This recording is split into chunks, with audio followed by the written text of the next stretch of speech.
सभी विद्यार्थियों का एसवी चिल्ड्रन अकेडमी रावला मंडी के ऑनलाइन प्लेटफॉर्म पे स्वागत है। और आज हमारा अध्याय राजनीति विज्ञान कक्षा 12 और अध्याय दूसरा चल रहा है। आज अंतिम बात करेंगे संघीय कार्यपालिका की। आपको पूरा मैंने पढ़ा दिया, लेकिन फिर भी संघीय कार्यपालिका की पूरी विस्तृत जो चर्चा हम आज करेंगे उसमें आपको क्या बताया जाएगा कि हमने इसमें पढ़ा क्या क्या, ये जो संघीय कार्यपालिका होती है इसमें क्या क्या पढ़ा उसके बारे में थोड़ी सी चर्चा करते हैं ताकि आपको पूरा विश्लेषण पता चल जाए। संघीय कार्यपालिका पढ़ी थी ना हमने, संघीय कार्यपालिका पढ़ी थी, उसमें पूरी जानकारी आपको कैसे उपलब्ध हो वो जानकारी हमें पढ़नी है। ठीक है, तो एक बार आज प्रधानमंत्री और राष्ट्रपति के बारे में चर्चा कर लेते हैं अपने, ताकि कोई भी क्वेश्चन हमारा रह जाए तो वो पूरा हो जाए।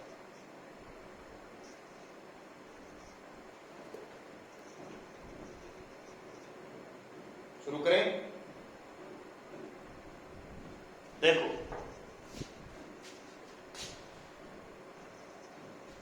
संघीय कार्यपालिका और उसका प्रधान कौन होता है? राष्ट्रपति होता है। उसका प्रधान कौन होता है? राष्ट्रपति होता है। ये चीज पढ़ ली। प्रधान कौन होता है? राष्ट्रपति। लेकिन इसकी वास्तविक शक्तियों का काम करता कौन है? मोटी मोटी बातें आज मैं आपको सारी बता रहा हूं, ध्यान रखिए।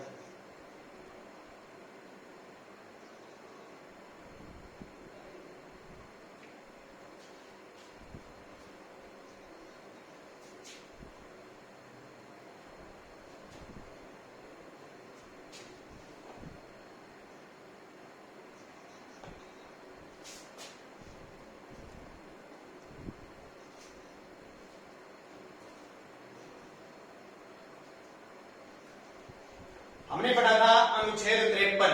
क्या पढ़ा था? अनुच्छेद 53 पढ़ा था। अनुच्छेद 53 का मतलब क्या था कि संघ की जो कार्यपालिका शक्तियां होती है वो किसके पास होती है? राष्ट्रपति के पास होती है। लेकिन संविधान के अनुच्छेद 74, संविधान के अनुच्छेद 74 में हमने क्या पढ़ा? राष्ट्रपति को सलाह देने के लिए, राष्ट्रपति को सहायता सलाह देने के लिए क्या होगी? सहायता क्यों या सलाह देने के लिए एक मंत्री परिषद होगी। क्या होगी? मंत्री परिषद होगी ना, मंत्री परिषद।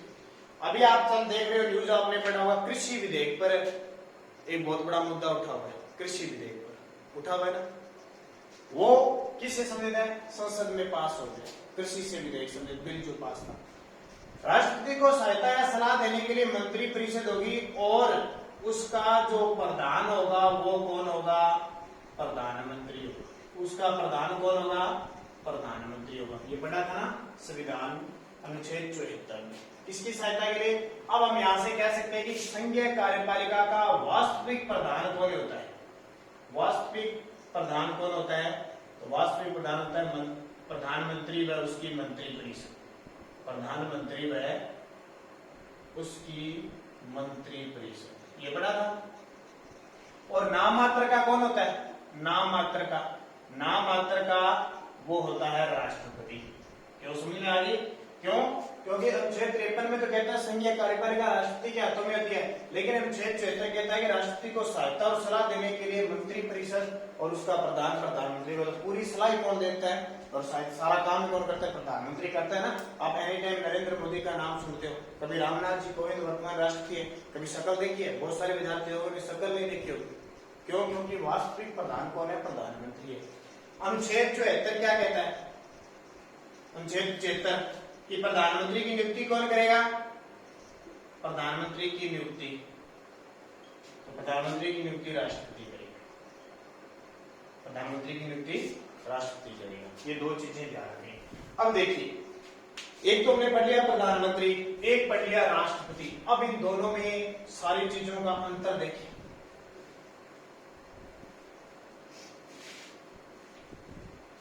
दोनों में, इसमें राष्ट्रपति और प्रधानमंत्री में दोनों इंपॉर्टेंट है। पेपर में सबसे ज्यादा यहां से क्वेश्चन आते हैं। इधर लगा देता हूं मैं राष्ट्रपति, ठीक है, इधर लगा देता हूं मैं प्रधानमंत्री। अब देखो, नंबर 1, सबसे पहले कार्यपालिका का नाम मात्र शासक। पहला अंतर क्या है, कार्यपालिका का नाम मात्र शासक कौन है, राष्ट्रपति। यहां इसके अंत में क्या देगा, वास्तविक प्रधान या वास्तविक शासक कौन है, प्रधानमंत्री। और इसके साथ ये मंत्रिपरिषद आ जाएगी, आ गया एक अंतर। दूसरा, भारत का प्रथम नागरिक होता है, भारत का प्रथम नागरिक होता है कौन, राष्ट्रपति। यहां देखें तो प्रधानमंत्री और उसकी मंत्रिपरिषद राष्ट्रपति को सहायता देती है, राष्ट्रपति को सलाह व सहायता देती है, ठीक है, ये कहा। अब बात आती है योग्यता, राष्ट्रपति के लिए योग्यता। देखो वो तो सेम ही है, भारत का नागरिक होना चाहिए, ये भी भारत का नागरिक होना चाहिए। आयु, योग्यता में आयु ध्यान रखना, न्यूनतम आयु 35 वर्ष हो, न्यूनतम आयु कितनी हो, 35 वर्ष। और मंत्रिपरिषद और प्रधानमंत्री, इनका सिस्टम क्या होता है, लोकसभा में बहुमत दल का नेता होना चाहिए, लोकसभा में बहुमत दल का नेता होना चाहिए। तो यहाँ इनकी जो आयु हो जाएगी वो न्यूनतम 25 वर्ष हो जाएगी, कितनी, न्यूनतम 25 वर्ष हो जाएगी। चाहे वो मंत्री है, सांसद है, इन सबकी कितनी हो जाती है, 25, ठीक है। प्रधानमंत्री के लिए 25 ही होती है, चाहे वो राज्यसभा से हो चाहे लोकसभा से। फिर ध्यान रखना योग्यता में, और देखो राष्ट्रपति चुनाव योग्यता, लोकसभा का सदस्य बनने की योग्यता रखता हो, लोकसभा का सदस्य बनने की योग्यता रखता हो, ठीक है। इधर क्या लिखना है, अब प्रधानमंत्री बनेंगे तो या मंत्री बनेंगे तो उनकी क्या योग्यता है, लोकसभा व राज्यसभा किसी भी एक सदन का सदस्य हो,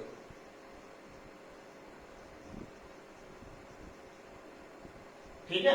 या तो वो लोकसभा या राज्यसभा किसी भी एक सदन का सदस्य हो तब वो मंत्री वगैरह बनाते हैं। अगर नहीं हो तो 6 माह में सदस्यता लेनी होती है, 6 माह में सदस्यता होनी चाहिए। इधर लोकसभा का सदस्य बनने की योग्यता रखता हो, बस इतना। अब आता है चुनाव, निर्वाचन कैसे होता है, 4 नंबर निर्वाचन। तो राष्ट्रपति का तो हमने पढ़ा था, अप्रत्यक्ष रूप से यानी एकल संक्रमणीय, एकल संक्रमणीय अप्रत्यक्ष रूप से अनुपातिक प्रणाली द्वारा चुना जाता है। मैंने प्रक्रिया बताई थी ना, 4 कै प्रणाली द्वारा होता है, ठीक है। एकल संक्रमणीय मत प्रणाली होती है ना, मत प्रणाली की अनुपातिक प्रणाली अप्रत्यक्ष रूप से चुना जाता है। अब इधर प्रधानमंत्री का कभी चुनाव नहीं होता, प्रधानमंत्री संसद के रूप में चुना जाता है प्रत्यक्ष रूप से, लेकिन प्रधानमंत्री क्या होता है, नियुक्त होता है। प्रधानमंत्री क्या होता है, नियुक्त होता है, चाहे वो मंत्रिपरिषद है, इन सबको नियुक्त कौन करता है, राष्ट्रपति करता है। कौन करता है, नियुक्त करता है राष्ट्रपति। ये अंतर समझो दोनों में, नहीं तो पेपर में आएगा और इसका अंतर इसमें कर दोगे, इसका अंतर इसमें कर दोगे। फिर देखो चुनाव हो गया, इधर नियुक्त हो गया। राष्ट्रपति को शपथ कौन दिलाएगा, राष्ट्रपति को शपथ तो उच्चतम न्यायालय या जिसको कहते हैं सुप्रीम कोर्ट, ठीक है, या जिसको कहते हैं सर्वोच्च न्यायालय, ये क्या है हमारे भारत में, ठीक है, कि मुख्य न्यायाधीश दिलाएंगे, मुख्य न्यायाधीश शपथ दिलाएंगे। इनको शपथ कौन दिलाएगा, इन सभी को शपथ राष्ट्रपति दिलाएगा, चाहे वो प्रधानमंत्री है चाहे उसकी मंत्रिपरिषद है, सबको शपथ कौन दिलाएगा, राष्ट्रपति। अब छठा आता है राष्ट्रपति त्याग पत्र किसको देगा, राष्ट्रपति त्याग पत्र किसको देगा, तो उपराष्ट्रपति को, किसको, उपराष्ट्रपति को त्याग पत्र। समझ में आ रही है ना बात। और इधर प्रधानमंत्री और इसकी मंत्रिपरिषद किसको त्याग पत्र देगी, राष्ट्रपति को त्याग पत्र, किसको, राष्ट्रपति को त्याग पत्र देगी। 7 नंबर राष्ट्रपति को हटाया कैसे जाता है, हटाने की प्रक्रिया, हटाने की प्रक्रिया तो अनुच्छेद 61 पढ़ा था ना, अनुच्छेद 61 में संसद में महाभियोग लगता है, संसद में महाभियोग, संसद में महाभियोग लगता है तो राष्ट्रपति हट जाता है। इधर हटाने की प्रक्रिया राष्ट्रपति हटाता है, मंत्रिपरिषद और सबको क्या है, जब लोकसभा भंग हो जाती है, सरकार तो गिर जाती है ऑटोमेटिक, तो राष्ट्रपति इस प्रधानमंत्री को, लोकसभा को, उसकी सरकार को बर्खास्त कर सकती है। ठीक है, उसके अलावा देखो त्याग पत्र हो गया, हटाने की प्रक्रिया हो गया, शपथ हो गई, और वेतन देखिए राष्ट्रपति का वेतन दर 5 लाख, लेकिन इधर प्रधानमंत्री, इनको तो सांसद के रूप में दिया जाता है, लगभग सांसद 1 लाख रुपए है इनका, तो मंत्रियों का तो 1 लाख है, प्रधानमंत्री का 1,60,000 रुपए है वर्तमान में। ठीक है, 1,60,000 रुपए, ध्यान रखना। 9वां देखो शक्तियां देखो, ठीक है, मैं ऊपर लिख देता हूं, थोड़ा दोबारा पढ़ लेते हैं। कार्यपालिका का नाममात्र शासक होता है, इसके सारे काम कौन करता है, प्रधानमंत्री, इसलिए वास्तविक शासक हो गया। भारत का प्रथम नागरिक होता है, ठीक है, और कार्यपालिका संघ का प्रधान होता है, लेकिन उसकी सहायता और सलाह के लिए ये प्रधानमंत्री और मंत्रिपरिषद काम करती है। अनुच्छेद 74 याद रखना। योग्यता आयु, न्यूनतम आयु 35 वर्ष, लेकिन इनकी भी कितनी होती है, 25 वर्ष। लोकसभा का सदस्य बनने की योग्यता रखता हो, ये लोकसभा राज्यसभा किसी भी सदन का सदस्य हो, नहीं है तो 6 माह के अंदर इन्हें सदस्य लेनी पड़ती है। ठीक है, ये तो हो गया। चुनाव एकल संक्रमणीय मत प्रणाली द्वारा अप्रत्यक्ष रूप से होता है, और मैंने कल बताया था प्रधानमंत्री क्या होता है, नियुक्त होता है, नियुक्त करता कौन है, राष्ट्रपति। मंत्रिपरिषद भी क्या होती है, नियुक्त होती है। ठीक है, पहले जब ये लोकसभा और राज्यसभा में सदन के सदस्य होते हैं ना, तब प्रत्यक्ष रूप से जनता चुनती है इनको, लोकसभा में प्रत्यक्ष रूप से, राज्यसभा में अप्रत्यक्ष रूप से। शपथ, उच्चतम न्यायालय, अगला टॉपिक वही है, उच्चतम न्यायालय कह दो, सुप्रीम कोर्ट कह दो, सर्वोच्च न्यायालय कह दो, कि मुख्य न्यायाधीश शपथ दिलाएंगे। यहाँ शपथ कौन दिलाता है, राष्ट्रपति दिलाता है, इनको भी और इनको भी। त्याग पत्र उपराष्ट्रपति को देता है, ये त्याग पत्र राष्ट्रपति को देते हैं। हटाने की प्रक्रिया हमने पढ़ा था, अनुच्छेद 61 में संसद में महाभियोग लगता है, उससे हटता है, और इधर राष्ट्रपति हटाता है। वेतन राष्ट्रपति का 5 लाख है, और प्रधानमंत्री का 1,60,000 रुपए, और मंत्रियों का जो सांसद का होता है ना 1 लाख रुपए वो है। और उसके बाद में आती है शक्तियां, क्या क्या शक्ति है, देखो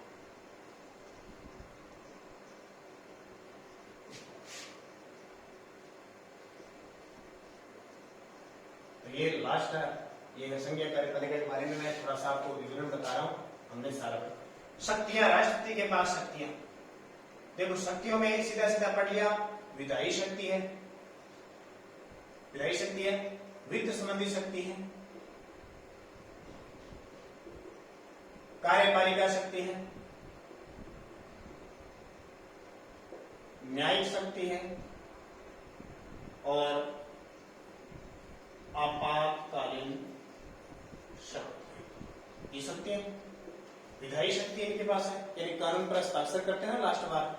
वित्त संबंधी जितना भी, सबसे पहले लोकसभा में वित्त पेश होता है तो इससे पहले पूर्व अनुमति किसकी चाहिए, राष्ट्रपति की। कार्यपालिका, अभी जो कार्यपालिका जितने काम किए जाते हैं वो शक्ति। न्याय क्षमा करने की शक्ति है, अनुच्छेद 72 पढ़ा था ना, अनुच्छेद 72 के तहत राष्ट्रपति किसी को अगर मृत्युदंड दे दे या ज्यादा सजा दे तो उसको कम करने का और क्षमा करने का अधिकार है। आपातकालीन शक्ति, आपातकालीन 352, 356 और 360 ये शक्तियां हैं। अब प्रधानमंत्री में ये क्या आ जाएगी, ये शक्तियां प्रधानमंत्री में आ जाएगी। क्यों?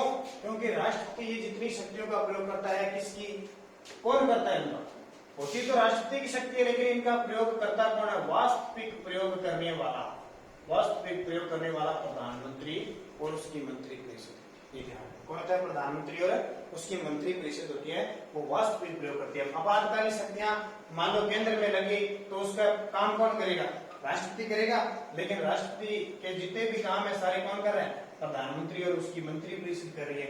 तो ये काम समझ लो सारे के सारे किसके तहत होते हैं, प्रधानमंत्री और उसकी मंत्रिपरिषद के तहत ही होते हैं। ठीक है, ये सारी चीजें एकदम प्रधानमंत्री और राष्ट्रपति के बारे में मैंने आपको चीजें बताई, कैसे क्या प्रक्रिया होती है। फिर प्रधानमंत्री, मंत्रिपरिषद और मंत्रिपरिषद और राष्ट्रपति के बीच समन्वय का, दोनों को जोड़ने का, मंत्रिपरिषद और राष्ट्रपति को दोनों को जोड़ने का काम कौन करता है, प्रधानमंत्री करता है। प्रधानमंत्री मंत्रिपरिषद के विभागों का बंटवारा करता है, विभागों का बंटवारा, किसको कौन सा भाग देना है, किसको गृह मंत्री बनाना है, किसको वित्त मंत्री। लेकिन इन मंत्रिपरिषद को नियुक्त और शपथ कौन दिलाता है, राष्ट्रपति देता है। मंत्रिपरिषद को नियुक्त राष्ट्रपति करता है, मंत्रिपरिषद को शपथ राष्ट्रपति दिलाता है, मंत्रिपरिषद त्याग पत्र भी किसको देते हैं? राष्ट्रपति को, और मंत्रिपरिषद को हटाता भी कौन है? राष्ट्रपति। ठीक है। अधिकतम एक सरकार में कितने मंत्रिपरिषद बन सकते हैं? लोकसभा की कुल सीटों का, लोकसभा की कुल सीटों का 15% से अधिक नहीं हो। यानी वर्तमान में हमारे देश में 82 से ज्यादा मंत्री नहीं बना सकते। 50 बनाओ, 60 बनाओ, 70 बनाओ, लेकिन 82 से। अब वर्तमान में हमारे आपको पता होगा लगभग 75 से 78 मंत्री हैं, तो 82 से कम रहेंगे ना। तो वो है क्योंकि 91वां संविधान संशोधन के तहत इसको क्या किया गया है? इसकी लिमिट के लिए सीमित किया गया इसको। ये बात होगी प्रधानमंत्री, राष्ट्रपति। अब आते हैं हमारे देश के प्रथम राष्ट्रपति कौन थे? याद होना चाहिए, पॉलिटिकल पढ़ते हो। हमारे देश के प्रथम राष्ट्रपति, मैंने सूत्र लिखाया था, याद करना उसको। राजा विपनिया वेश के कपाप कोविंद। प्रथम राष्ट्रपति थे डॉक्टर राजेंद्र प्रसाद, डॉक्टर राजेंद्र प्रसाद। फिर पूछ रहे प्रथम महिला राष्ट्रपति, प्रथम महिला राष्ट्रपति श्रीमती प्रतिभा देवी सिंह पाटिल, प्रतिभा देवी पाटिल। और वर्तमान में राष्ट्रपति कौन है? वर्तमान में बताइए, रामनाथ जी कोविंद, रामनाथ जी कोविंद। ध्यान रखना। इधर प्रथम प्रधानमंत्री कौन थे? तो पंडित जवाहरलाल नेहरू। ठीक है। और वर्तमान में नरेंद्र मोदी जी, ये तो भूलेंगे नहीं। हमारे देश की प्रथम महिला प्रधानमंत्री, प्रथम एक ही बनी आज तक, प्रथम महिला प्रधानमंत्री कौन है? इंदिरा गांधी। कौन बनी थी? इंदिरा गांधी। ठीक है, ये चीजें ध्यान रखना। तो ये आज संघीय कार्यपालिका में जो मोटी मोटी बात थी आपको मैंने बताई, और कल से हम पढ़ेंगे इसको। सर्वोच्च न्यायालय, उच्च न्यायालय क्या होता है, कैसी प्रक्रिया, कैसे मुकदमे लड़े जाते हैं, कैसे हमारे जो हाईकोर्ट होता है वो कैसे काम करता है, वो सारी प्रक्रिया कल हम पढ़ेंगे।